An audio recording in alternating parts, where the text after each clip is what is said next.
Prime Minister Imran Khan, thank you very much indeed for joining us today. We speak a month after the collapse of the Afghan government and the takeover of the Taliban. How would you describe the situation in Afghanistan today?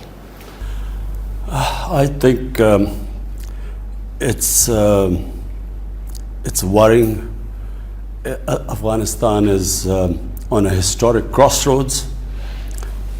One, if it goes well, and we pray that this works in the direction of peace after 40 years in Afghanistan, if this Taliban hold all of Afghanistan, and if they can sort of now work towards an inclusive government, get all the factions together, Afghanistan could have peace after 40 years. But if it goes wrong, and which is what we are really worried about, it could go to chaos, the biggest humanitarian crisis, a huge refugee problem, unstable Afghanistan, and the reason why the US came in was to fight terrorism or international terrorists.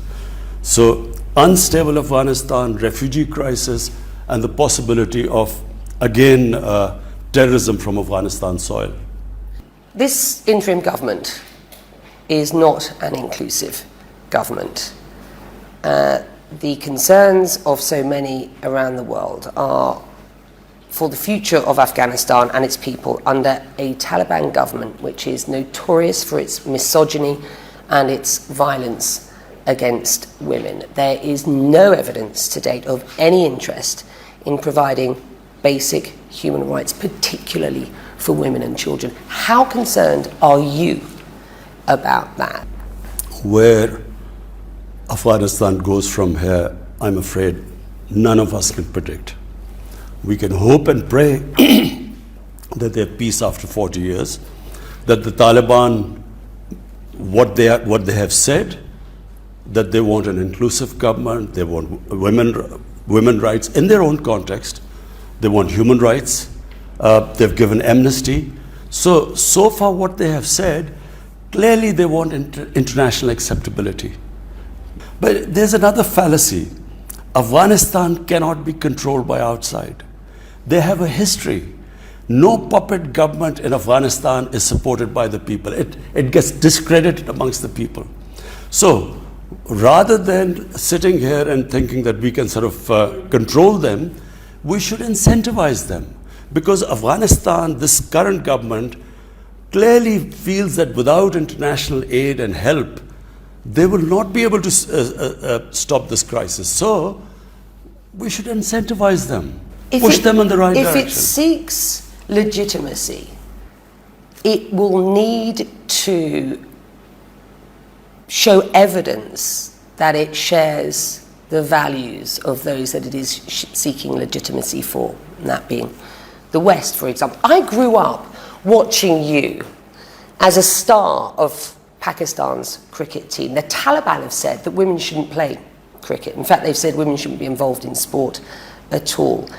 This is the sort of Taliban that we are seeing today. Do you support that? I mean, women have been protesting about more inclusivity, about their rights. We know women, first-hand experience, women are too frightened to come out of their homes. They're too frightened to go to the workplace if they're allowed at all. Do you support their cause? I feel very strongly that it's a mistake to think that someone from outside will give Afghan women rights. Afghan women are strong. Give them time, they will get their rights.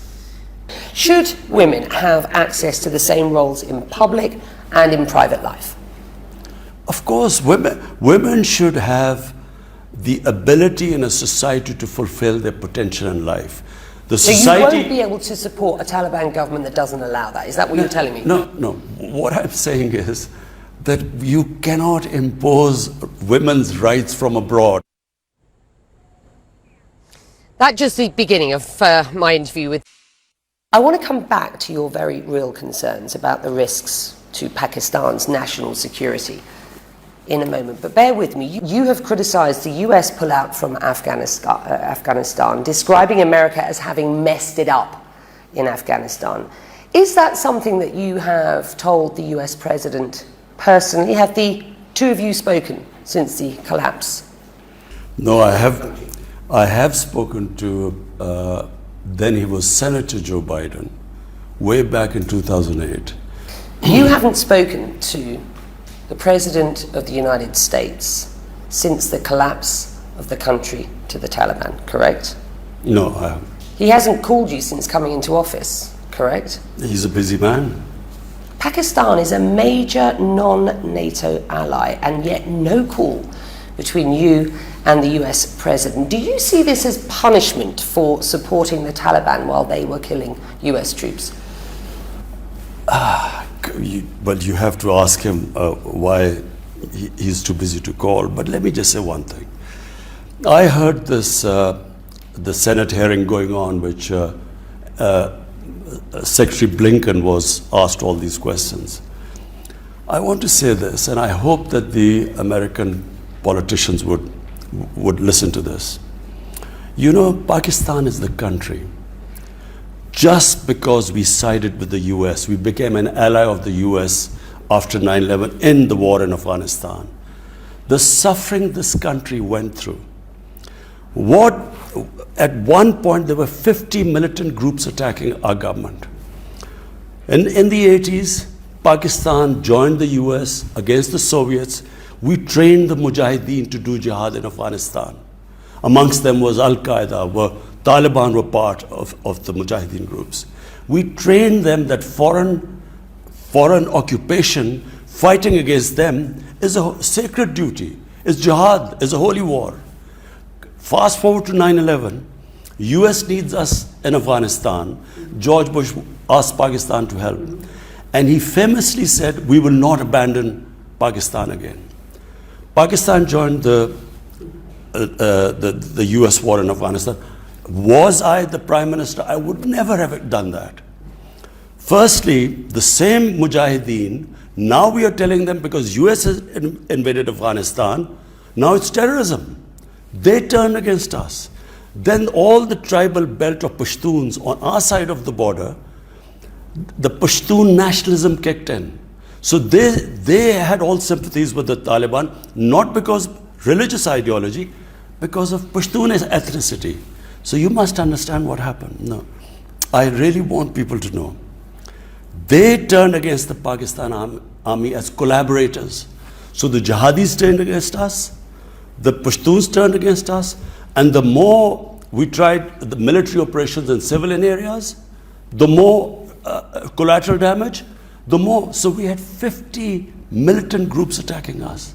And on top of it, they must also know, there were 480 drone attacks by the US in Pakistan. Only time a country has been attacked by its ally. The fact is, Washington, it seems, just can't trust Pakistan. There are calls by lawmakers to reassess the relationship with Islamabad now, to reassess its status as a major non-NATO ally. This was the exchange during the US Secretary of State's congressional testimony on Afghanistan on Monday. We used to always hear diplomatically that we have a complicated relationship with with Pakistan.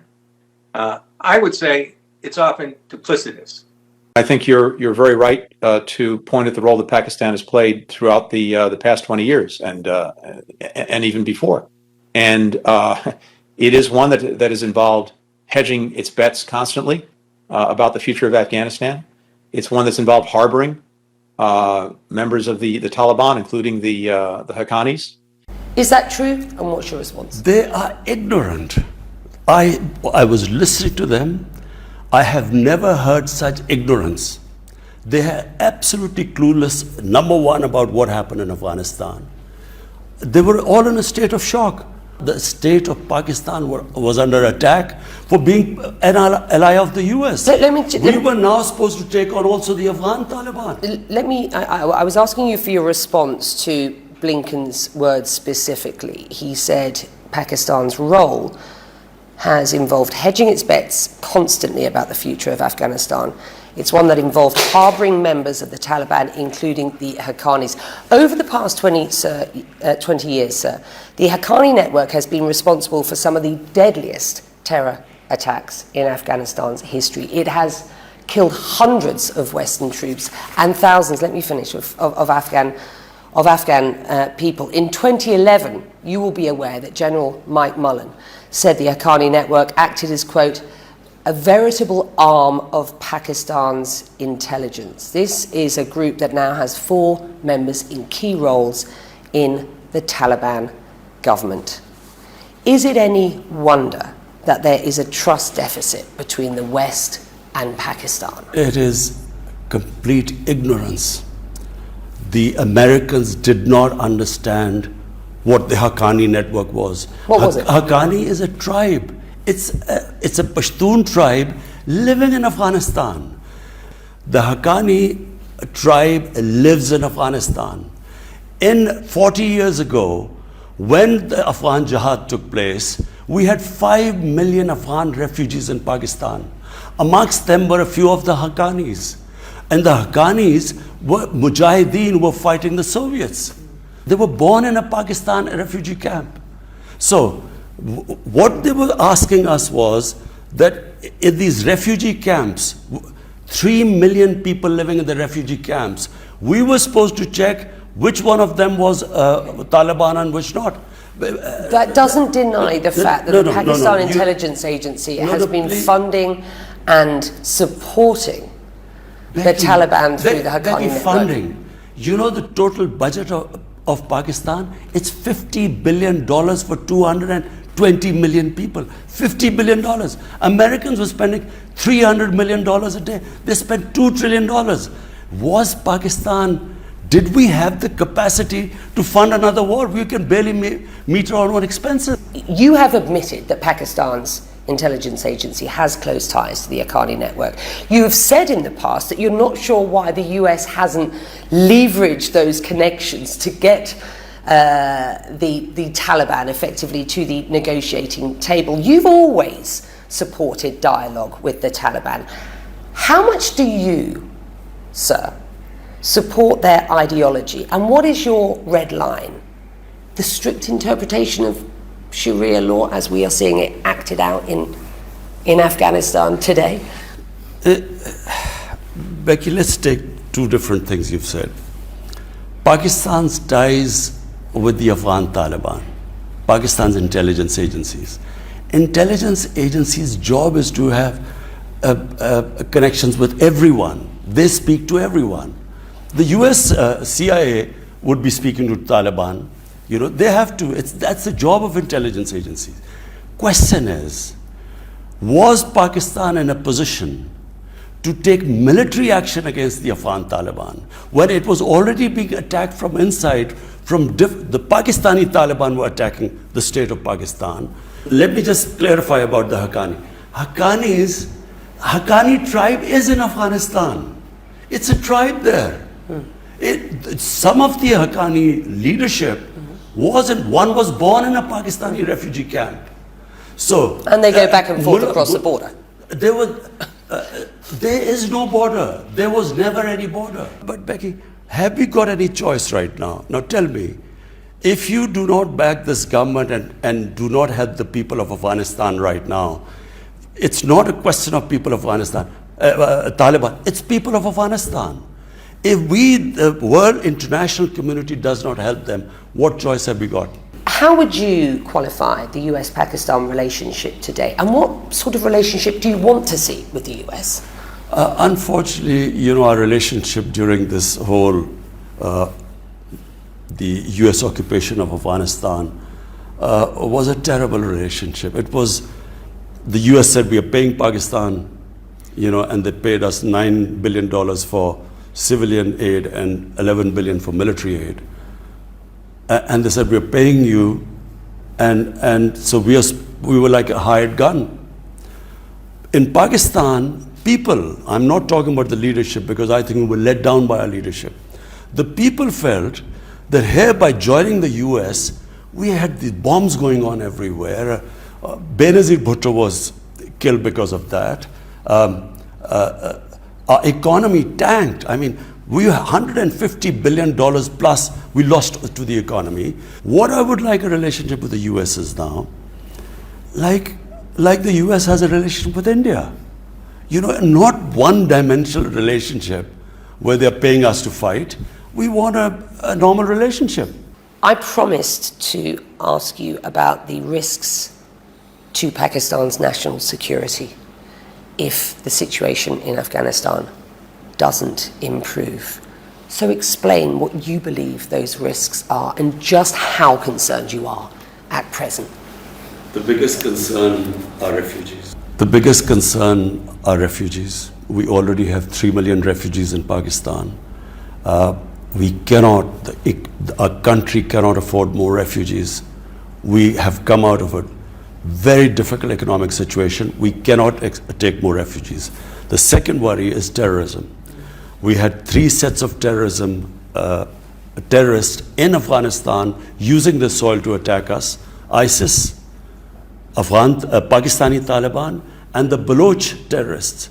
So if there is chaos in Afghanistan, if there's not stability there, then we have these 2 major problems looming in front of us. We are the country that is going to suffer the most.